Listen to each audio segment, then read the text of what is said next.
Welcome, everyone, to our October guest speaker with Dr. Justin Barrett. We'll get started in a few minutes. Feel free to say hi in the comments.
Welcome, Alliance House members, to our October guest speaker with Dr. Barrett. Good evening. I'm Charitha. Just to introduce myself, I'm one of your sophomore council members, and I'm stoked to be here tonight.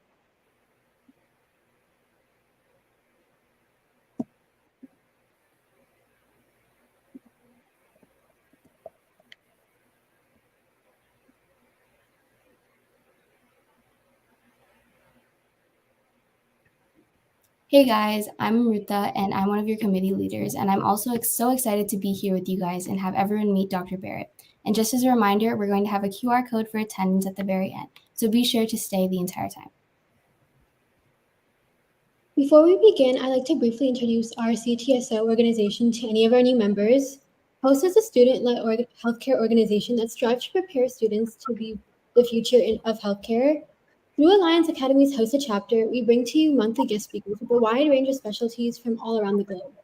Now, without further ado, tonight's guest speaker is Dr. Justin Barrett, and on behalf of Alliance HOSA, we welcome you with warm and wide arms. Thank you so much for joining us. We are truly honored. We're going to be starting off the discussion, and we will have an opportunity for member questions towards the end of the event.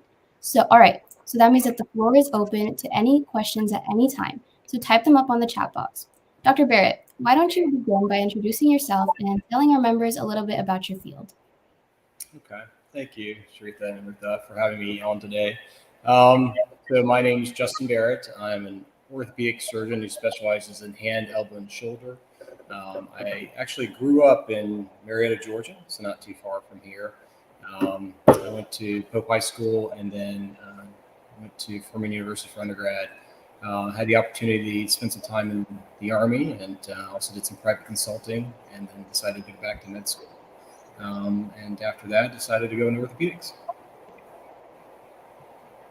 All right. So, is your career one that you currently have to keep frequently learning in? Yes. Like constant learning process? Absolutely. So, it is not only kind of required when you get into medicine to be a lifelong learner. By required, I mean it's part of your licensing. We not only go through a battery of tests, just like you guys do on a daily basis at school. You have licensing when you become a physician. You have board certification when you go into a specialty.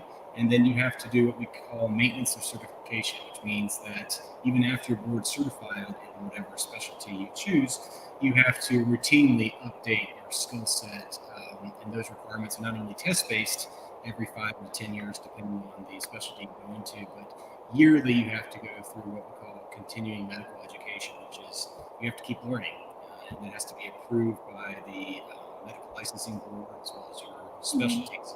So that's the requirement for your lifelong learning. But the reality is that medicine changes so fast and we learn new things every day. Oftentimes we learn that some of the things that we've been doing need to be updated. So yes, learning is extremely important. So, what are the most common cases that you see on a day-to-day? So I specialize in everything from really shoulder to fingertips. So we see things as common as trigger finger or carpal tunnel. Trigger finger being when your finger gets stuck and you can't open it up. Carpal tunnel being as you get older. You guys don't have that yet, but you get numbness and tingling to your fingers that can cause nighttime awakening and just the realities you'll drop things because you can't feel them. So carpal tunnel syndrome. See complex things such as shoulder replacements, where the shoulder just wears out, rotator cuff replacement for sports injuries and even just normal day-to-day injuries. And then, of course, we see kind of the more dramatic injuries with trauma and advanced trauma being if someone should cut their hand or their arm wide open, we have to deal with all the injuries underneath or fractures from anywhere from the shoulder to fingertips. I do some general orthopedics for trauma, which means if there are hip fractures, if someone breaks their femur or their hip, I'll also fix those when I'm on call. Okay, so kind of contrasting that, what are some cases that really stuck out to you in your career? So I guess it would depend on where I was working. So I trained at Atlanta Medical Center, which is downtown across the street from Grady. I also trained at Grady. So we saw, what we would consider car accidents and devastating fractures. When I went up to Indiana to do my training in hand, elbow, and shoulder, we also do microvascular. So when people would have accidents and their hands became amputated, we had to put their hands and fingers back on. So those experiences were pretty dramatic and stood out. But from day to day, we don't see those every day. So usually we see more routine things now. Did you always know that you wanted to specialize in the specific field? No, and that's one of the things that's very liberating when you hear physicians and people ahead of you in training say, this idea that you need to know what you want to do with your life that's not real. You can have a drive to be in medicine, and there's 1,000 different ways that you can meet those goals, right? You don't have to know whether you want to even be a physician or not. You just have a general idea of what you're interested in, and then you work your way through that. I actually went into medical school thinking that I was going to do pediatric oncology, and a mentor of mine who did do that steered me away from it. And at one point I thought of doing neurosurgery, neither of which ended up being what I had a passion for. So you don't have to make a decision. This idea that you have to have your life planned out is just not true.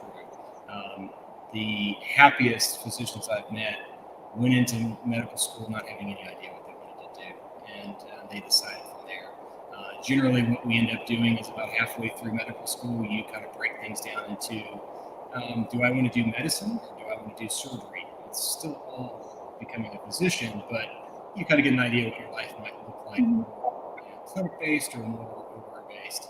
And once you make that decision, it's still another litany of choices that you face with regards to what do you want to do every day. So no, I didn't always know, and I'm glad I didn't.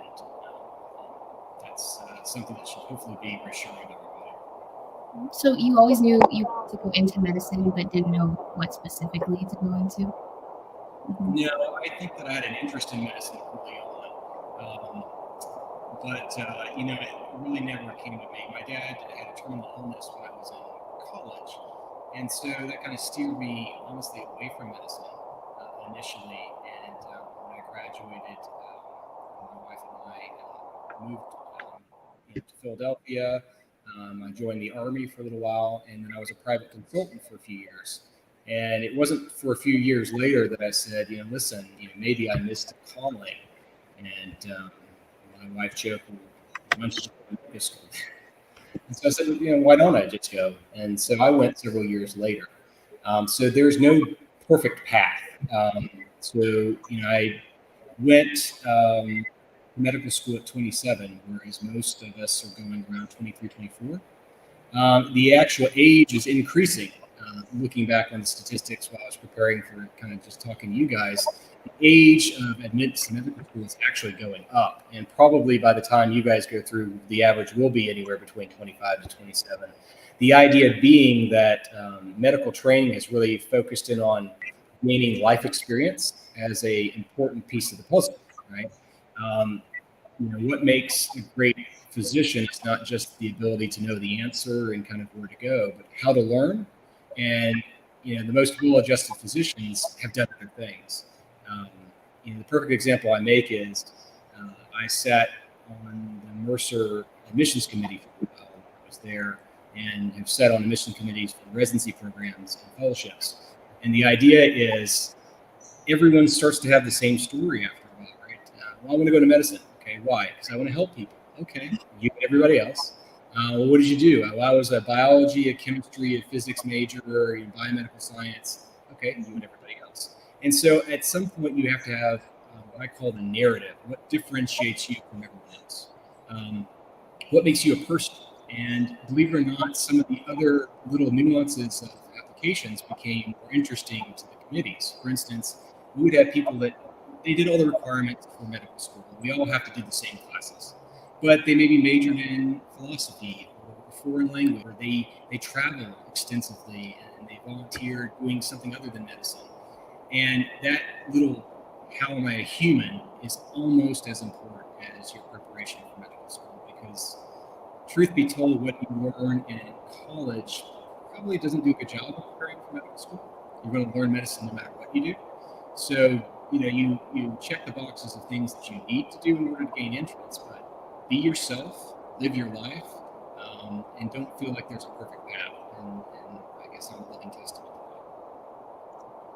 So is there any advice you would give to yourself when you first started in this field? Or like when you first started med school?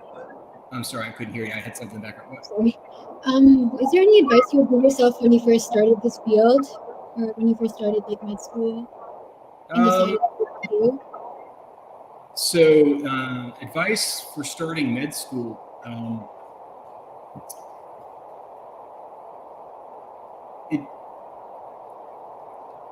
Cooperativity and being part of a team is an extremely important piece.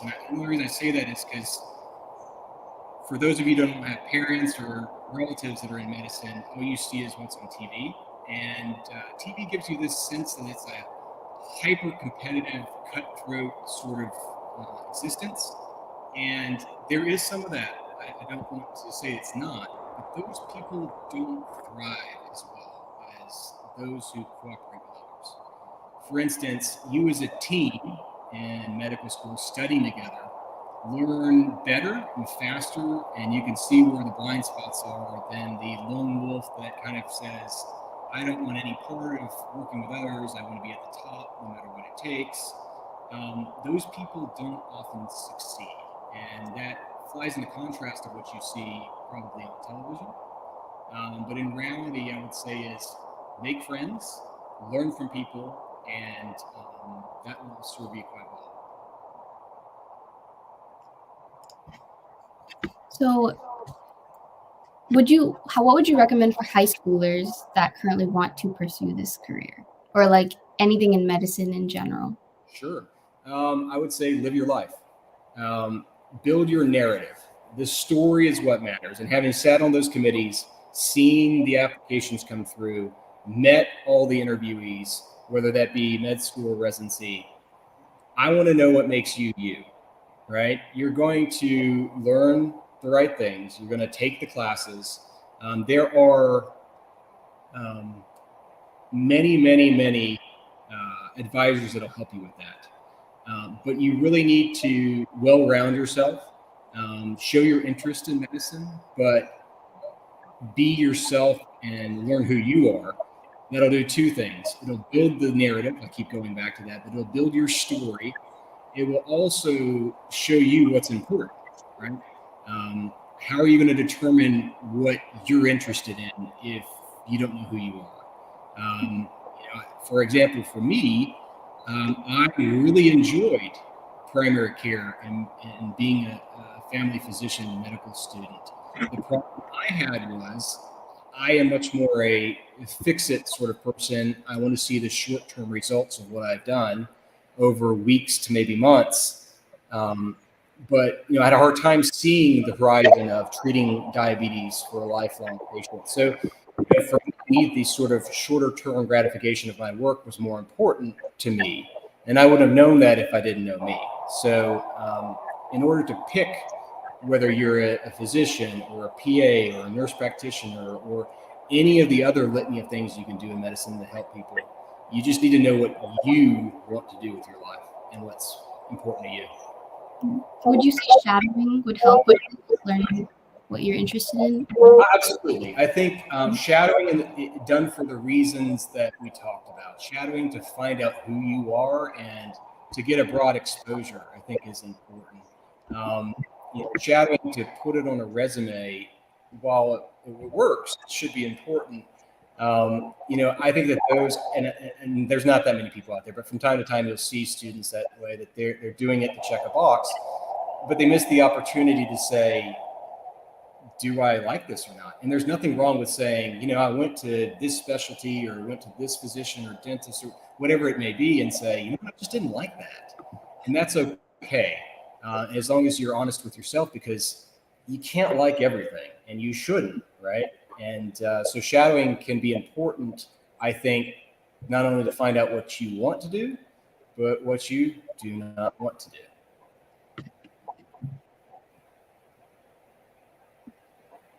So did you shadow anyone specifically in this field before knowing that you wanted to become?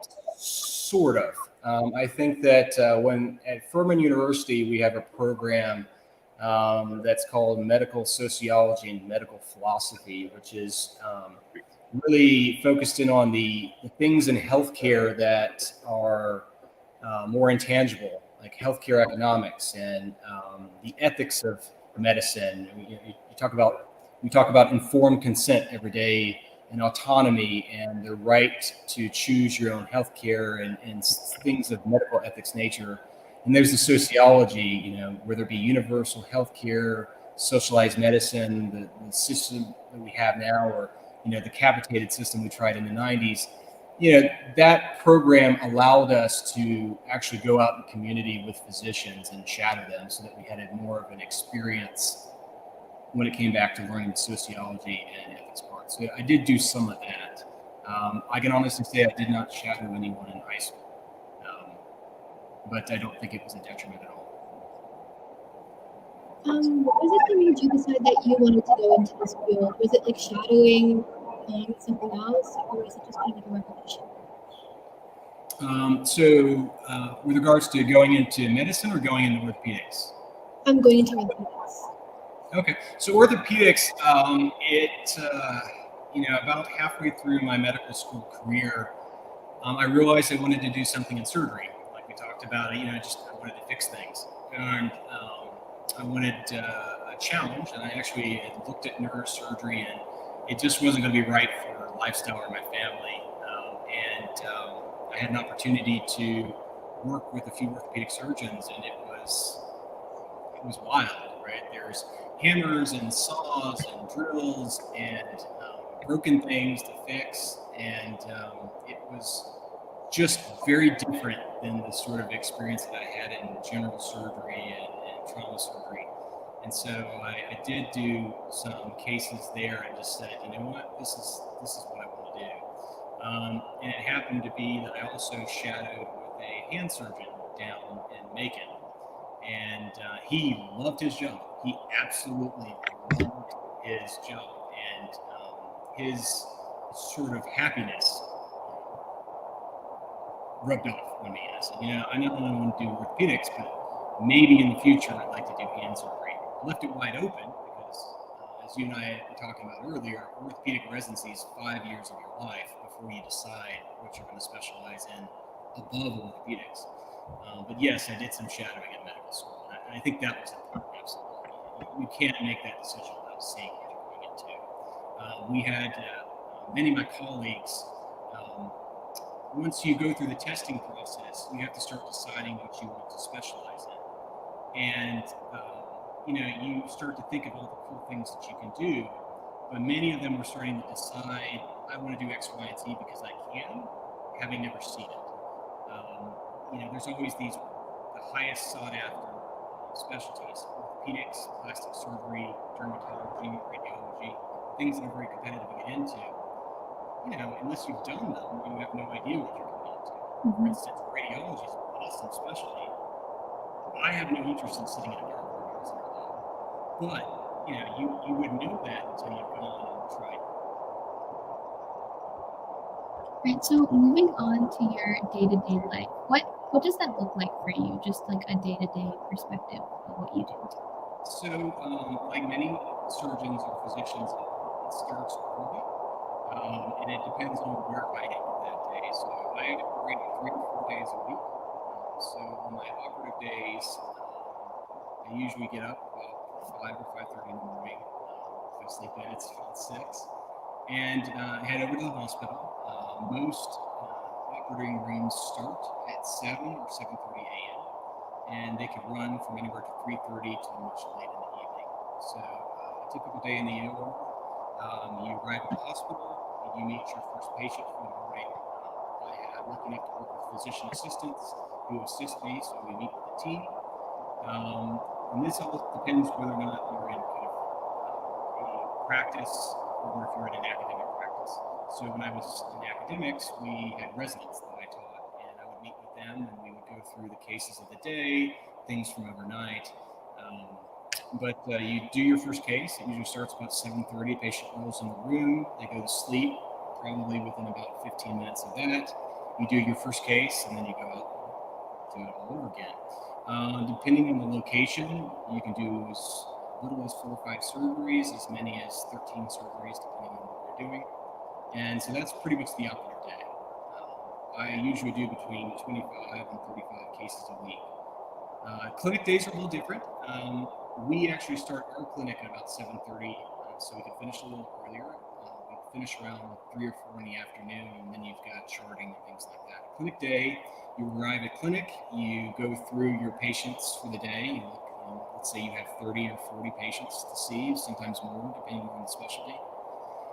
You kind of get a sense of what you're going to be facing. You look at x-rays, you look at previous notes, look like any lab values that you need to be addressing. So you have a sense of going in and talking to the patient. Then you go see your patients.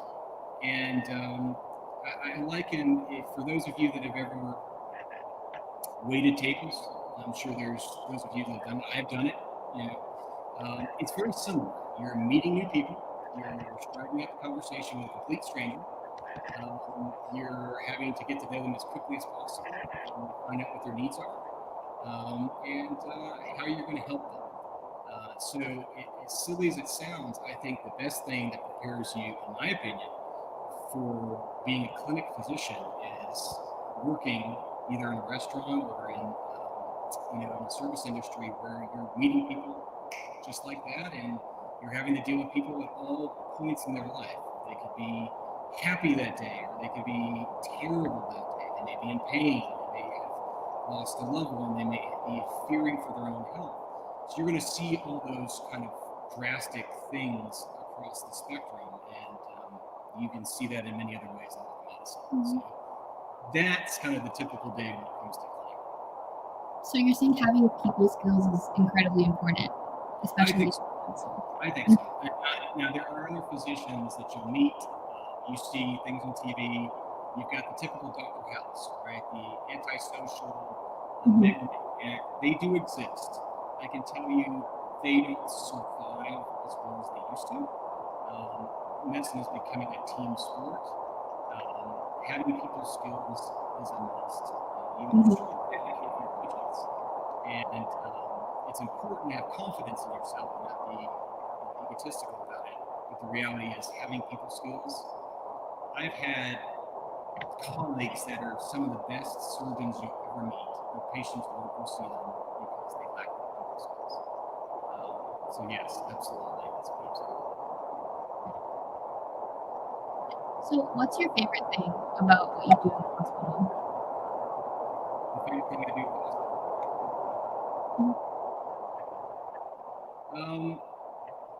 I mean, operating, making people better, fixing things. The challenge that comes with my specialty lends itself to fixing things that other people can't fix. One of my specialties is shoulder replacements, is replacing the joint when it gets worn down or broken. But I also do what we call revisions, which is someone else did some work that maybe just didn't work, or maybe the patient fell and broke what they had already fixed.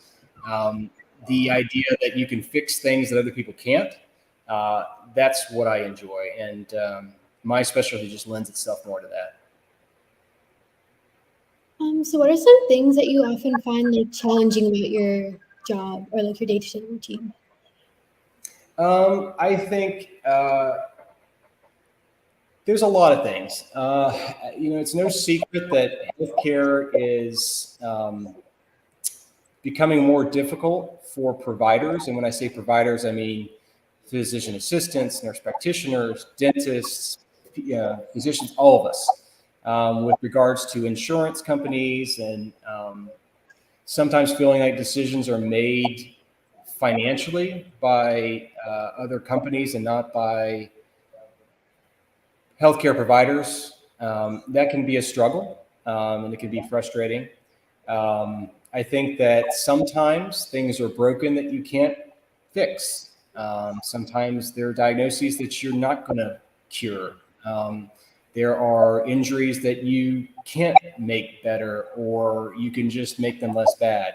So I think the disappointment with regards to our limitations right now in medicine is another thing that you would see frustrating wise. And I think that those are two of the main challenges. Have you found that like technology has helped kind of like overcome some of these challenges? Like recent Absolutely. developments? Absolutely. I think that I'm excited by what your generation will face from a technology perspective, because I have seen changes over my career that we would have never expected. Examples I can give is in the 90s, arthroscopy, which is using cameras to see inside of the shoulder or knee, was brand new.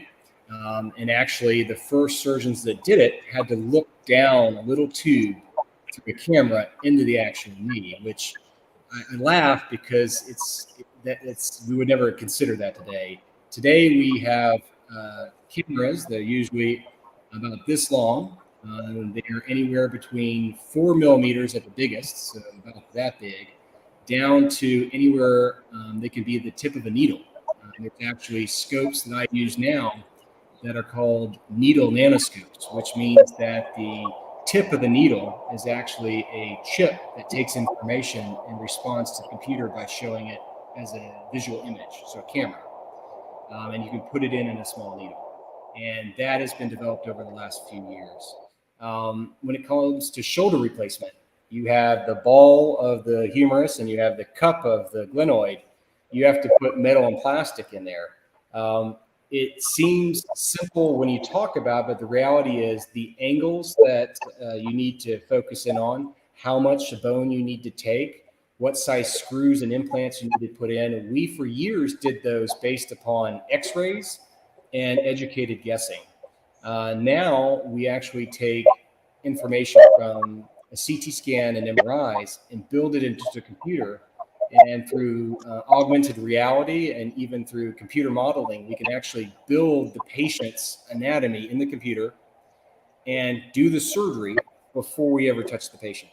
So now when I replace a shoulder, I know exactly how big the implant needs to be.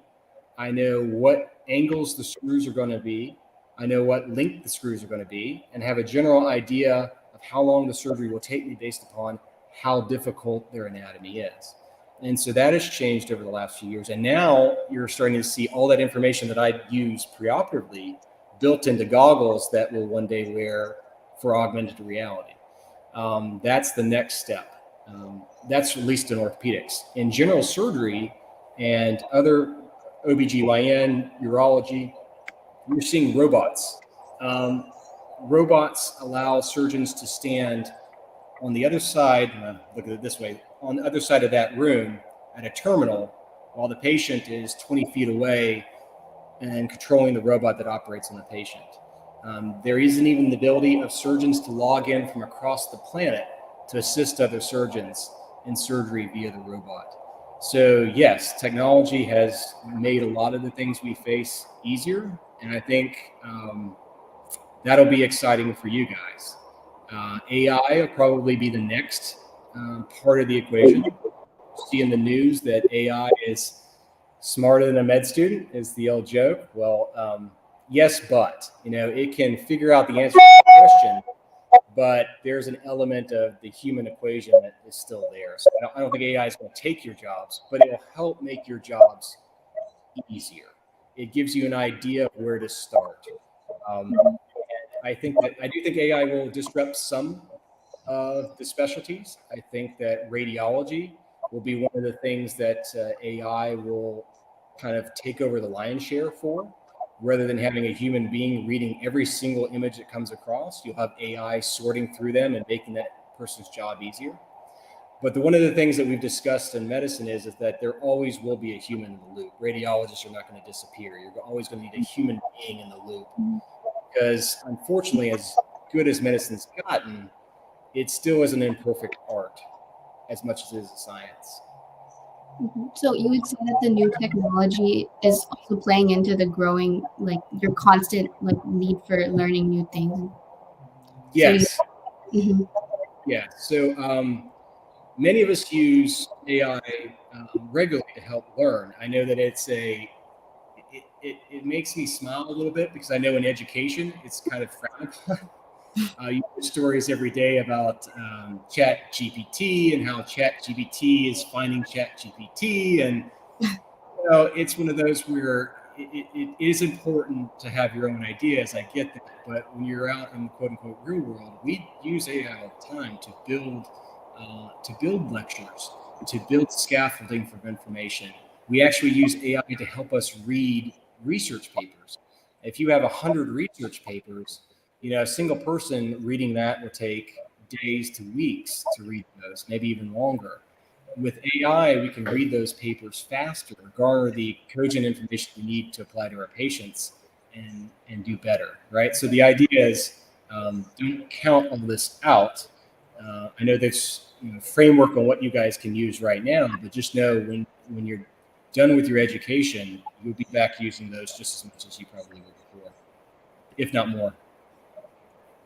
So this is kind of unrelated, but are there any common misconceptions that you often people think about your field of work? Yes, I can say that about medicine and about orthopedics for sure. Anything you see on TV is usually not correct. I happen to sit down with my wife every now and then and begrudgingly watch medical shows. I cannot stand them because they're usually inaccurate.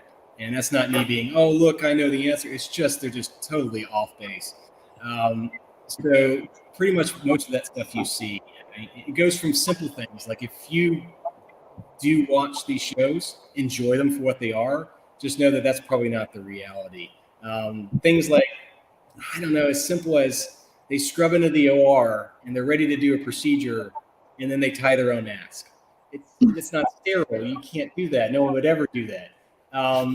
You get your ER resident going and helping with a cardiothoracic surgery in the OR. It doesn't happen, right? The resident that pops around all the different specialties, it just doesn't happen. The eating each other alive for no reason. Anything like Grey's Anatomy, that is a nice soap opera.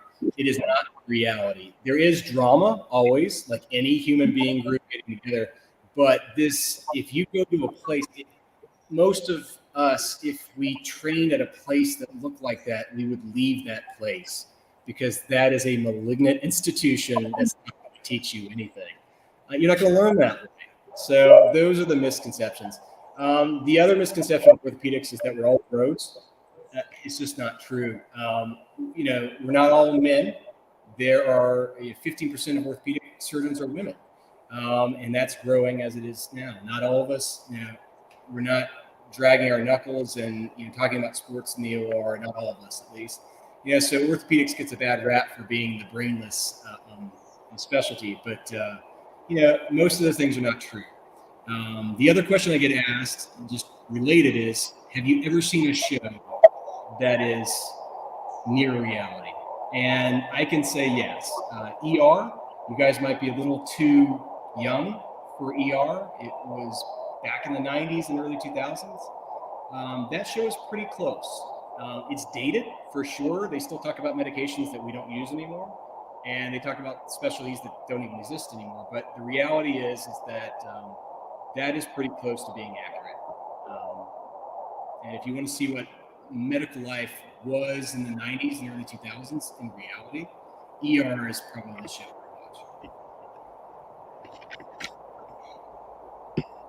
So, going back to the patients, do you have any specific thought processes while seeing a patient and maybe giving them a diagnosis when you're treating them?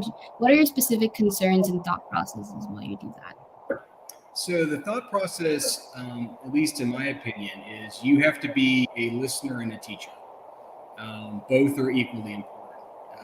You don't want to not listen, which is, if you've been reading about becoming a physician or a healthcare worker, you know that we notoriously are bad listeners. I think that the recent studies show that a physician will listen to you for about 15 seconds before interrupting you.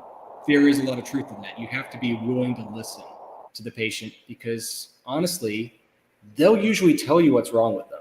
It may take this long or this long to get there, but they're going to tell you what's wrong with them, at least in my specialty. Additionally, things that I consider is how am I going to explain this to a patient?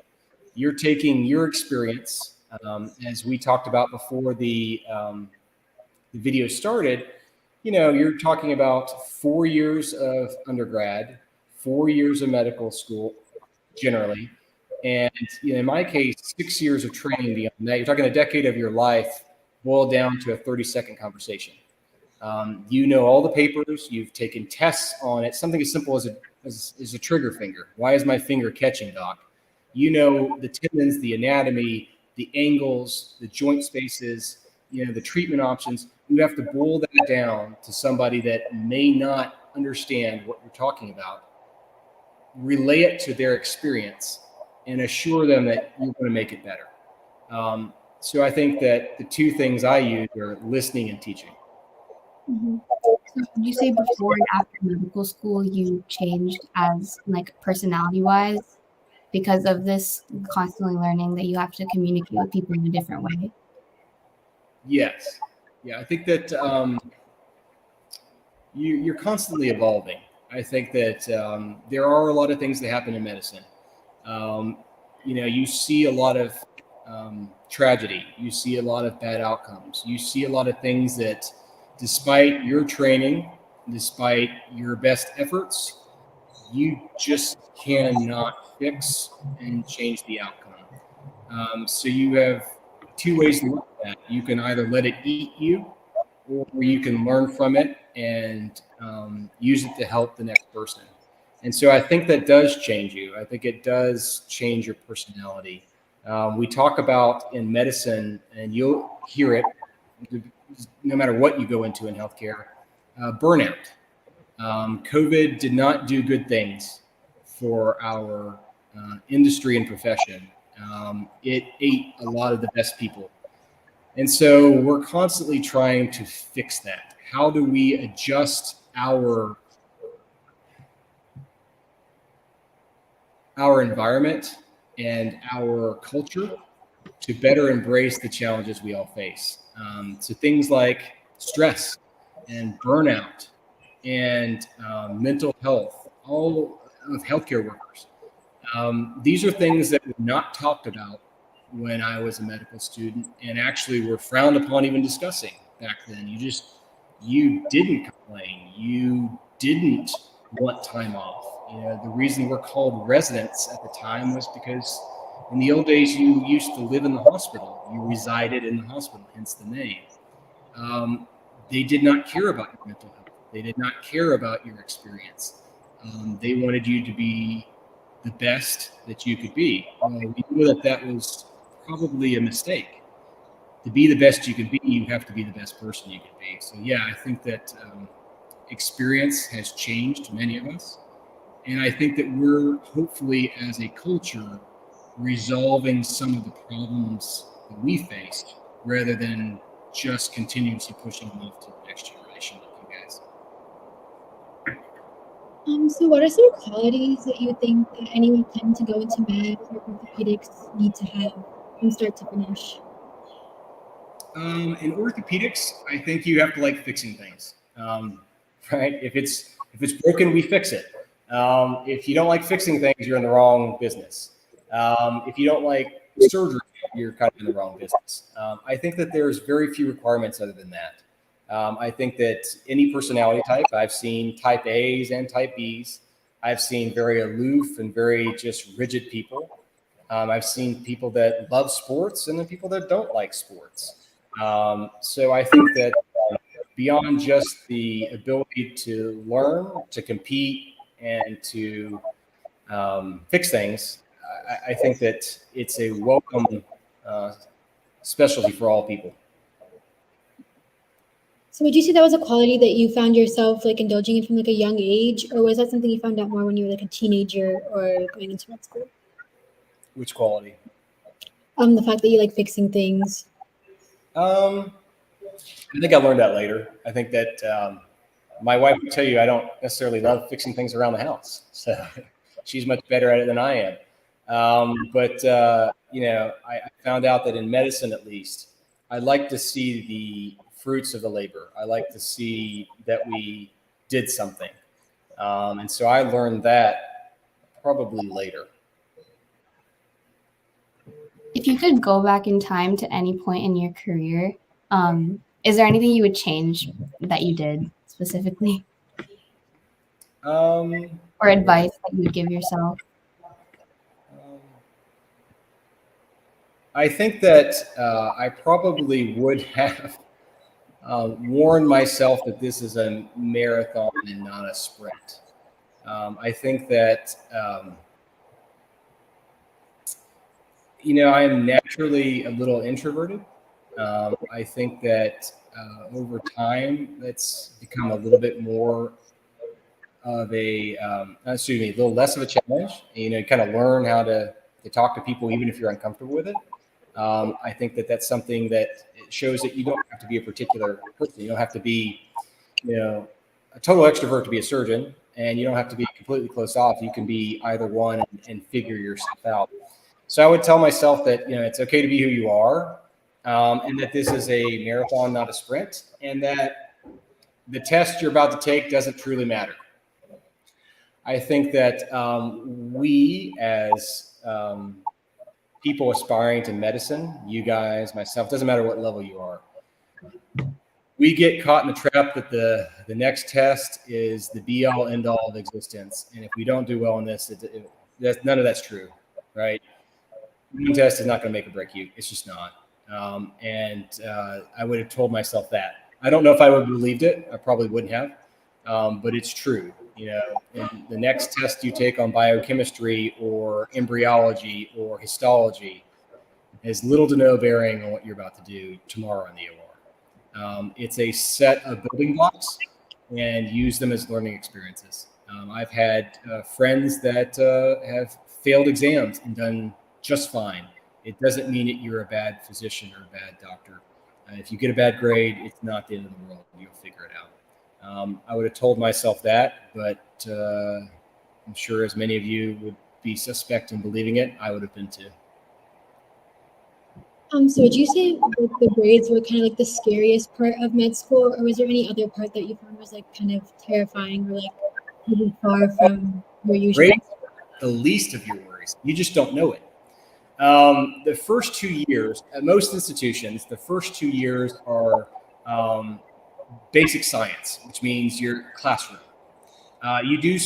More institutions are now getting you into patient experience earlier with things like practical patients, which are actors and actresses that actually you treat like patients, and you ask the history and you do a physical on. So you're doing a lot of that early on, but the first 2 years are really basic science, learning what it is that we do from a science perspective. You think that is the most important thing on the planet, because the next test is coming up and the stress. When I was in med school, you pass was a 70 or higher. If you failed 2 exams over a 2-year period, you had to start the year over again. And 70 doesn't sound like that low until you realize that the valedictorian of our class in the last 3 classes had an average of 89. So 89, 90. So A's weren't a thing, right? They just weren't. And it was pass fail. So you're really worried, and you're with a lot of smart people. And the reality is none of that truly matters. The things you've learned in the book are a foundation for moving into clinical medicine. So your first 2 years, you're constantly terrified of your tests. Then you do well on the tests. You get through your step 1, your licensing exam. So in the United States, in medicine, we have 3 licensing exams to become a doctor, 2 of which were taken in medical school, 1 of which is taken the minute you graduate. And you're terrified of those. But then you get to your 3rd year and you're going, I got the white coat, I'm on the wards, I'm a doctor in training, or student doctor. I think that we constantly change the name of what a med student is. I think right now they're student doctors, always to make people feel better. But the reality is you're just still learning. And then you go and you have to treat patients. And that's honestly the most terrifying thing on the planet, right? You're going, good gosh, this is important. I mean, my first rotation in clinicals was OBGYN. And I mean, you're making sure that new life comes in the world and that, mothers and babies are taken care of. I mean, it's a lot, it's heavy. And the reality is that you realize that what you were scared of before didn't matter. Then you finish medical school and you become an intern, and you realize that what you were afraid of in medical school, treating patients as a med student, that didn't matter because there was always somebody above you. You had residents. You were just a med student. You didn't really have any say. Short of doing something drastic, you weren't going to hurt anybody. But now you're a quote unquote real doctor, and people's lives depend on you, and it's you that they're looking at. And still you realize the things behind you that you were terrified of didn't really matter. So we're constantly learning that big scary thing in front of us really wasn't so bad, and that you're learning and evolving every step of the way. So yeah, I think that there are a lot of things to be afraid of in medical school, most of which are not truly real. If you are able to gain any insight to that sooner and realize that this is a learning experience and in many ways a game, you will survive a lot better. So I know that a lot of surgeons are stereotyped to have a tough work-life balance. How would you say your work-life balance is? I think having my wife and daughter on here would probably be better. It depends. It is demanding. I will say that. From a surgical perspective, there are a lot of things that you just cannot punt. You'll have a patient come in that's sick or infected or hurt, and you just have to grin and bear it. And so the sacrifices made by your family are substantial at times. I think that residency and beyond, I'm not sure what's worse. I mean, my wife would have to tell you, but I know that they sacrificed a lot in residency and beyond. I personally try to limit that. And as we move forward in our lives, we gain a little bit more control over our schedule. And I think there can be too much. I think the ability to say no and to limit yourself and focus in on your family is doable. I try to do that, to varying degrees of success, but you can have work-life balance. There will be just challenges meeting that. I think that residency is probably the worst because you have zero control.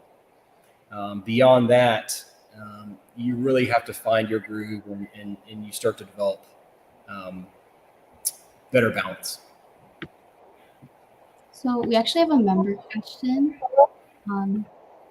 So what would you recommend majoring in? I think it doesn't matter. It's up to you. So when you get into college, you'll have a healthcare advisor, or maybe you won't, and maybe you won't be interested in medicine at the time. But there are, for every medical school, generally the same requirements. I haven't looked at them recently, but generally it's a year of biology, a year of chemistry, a year of physics, with or without some other things. It's not, I think, a year of calculus, something like that. It's not real arduous. So you can meet your healthcare requirements to apply for medical school quite easily.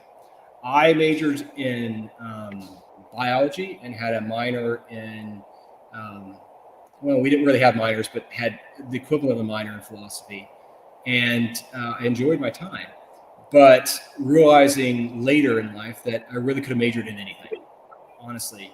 And I do think that in some instances, having a major outside of the normal shorter majors, I use that in quotes, biology, chemistry, physics, biochemistry, those sort of normal ones, that helps you.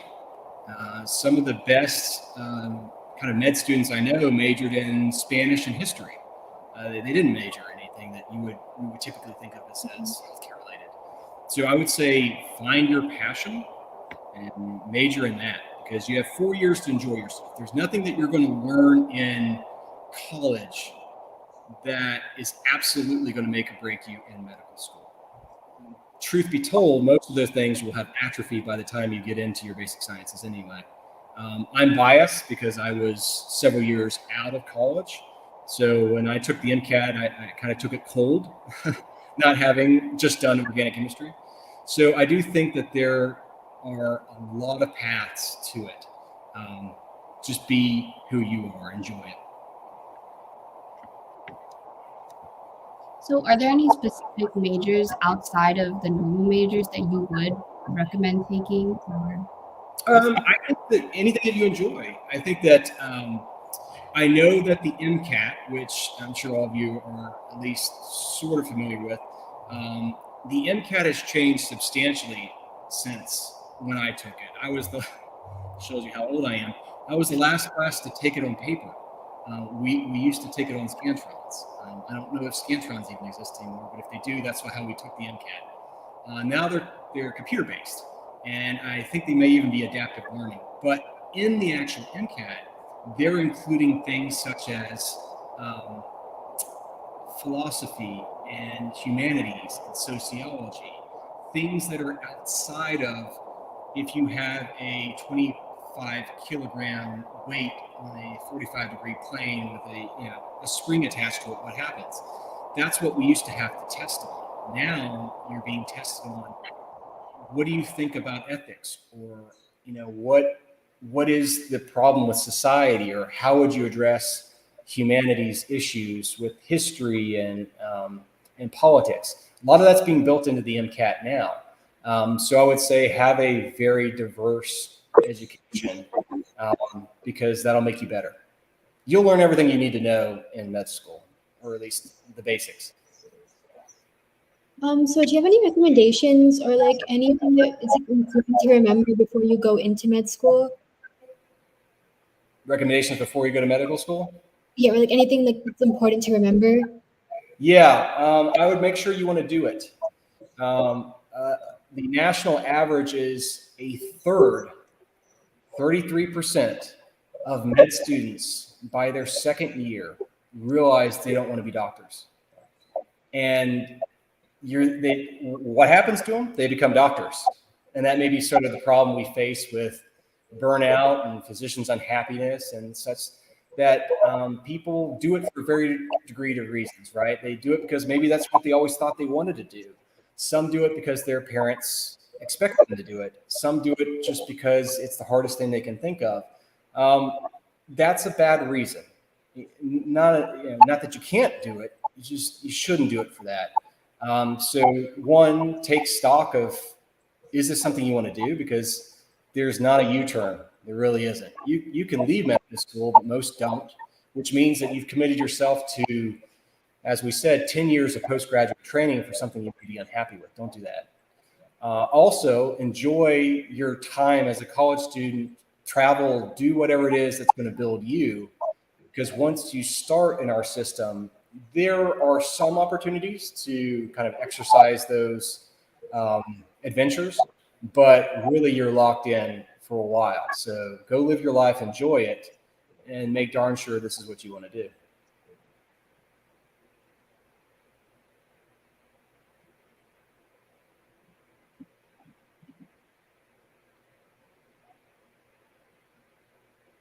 I think you're still on mute. Sorry. Sorry about that. No, I got- Considering seeking higher education past what you currently have right now? Me? Yes. I think that I wouldn't mind ever going back to school. I don't mind. I think it's just a matter of what you're interested in. So from beyond just an MD, I think many physicians end up getting a business degree because it's something they're notoriously bad at. Some of us consider degrees. So yeah, I think that learning beyond just here is part of the opportunity. And I think kind of once my kids probably get into college, I may consider continuing my education. So yeah, I think it's part of the journey. So do you find that your career is kind of like fallen into like a sort of routine, or do you find like every day sort of different from the other? I think it's a little both. I think that the old joke we used to hear in medical school is that medicine is a lot like flying an airline. It's 95% boredom interspersed with 5% terror, right? So I think that there's a lot of routine in my schedule. I think that that's important. I think that the routine procedures that we face should be routine. And as I tell patients, families after I operate, it was nice and boring like it should be, right? There's things that you've done thousands of times that should be boring. Then you get injuries, traumatic injuries, or problems that patients face that are just, quite frankly, out of the ordinary. And so I have plenty of those to keep me busy. So the idea is you have to choose what you want. I have colleagues that are orthopedic surgeons and hand surgeons that all they see is the very basics and they're happy. They want routine. They don't want anything out of the ordinary. It's just not where they like to play. And then I've got guys and gals that live in the trauma world that they don't want to see any of that because they want to see the worst of the worst. I'm kind of a blend of both, so I get a little bit of both worlds. Would you prefer to be more in the trauma world or a common? I love that world. That's where I was I've been here for about 3 years at my current practice. For about 2 years, I was at the trauma center, and a year before that at a heavy trauma center in fellowship.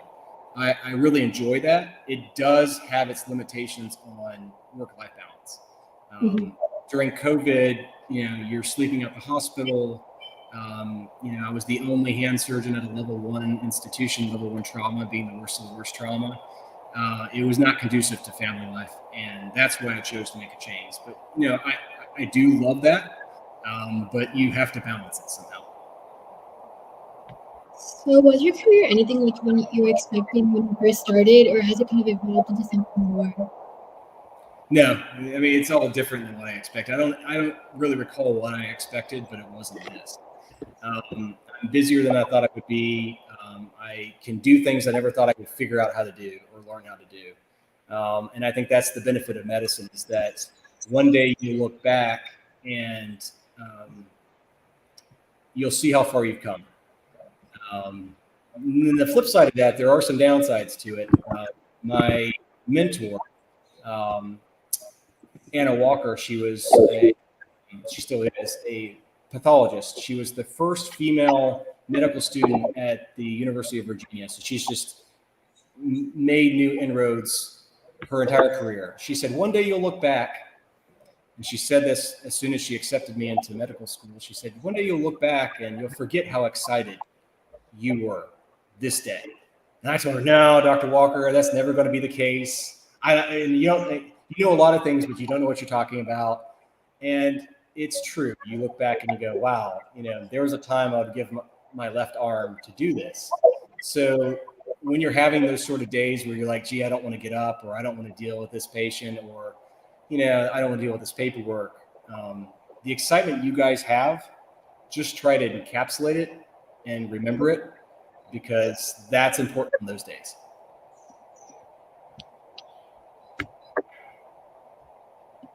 Right. Thank you so much, Dr. Barrett, for your time.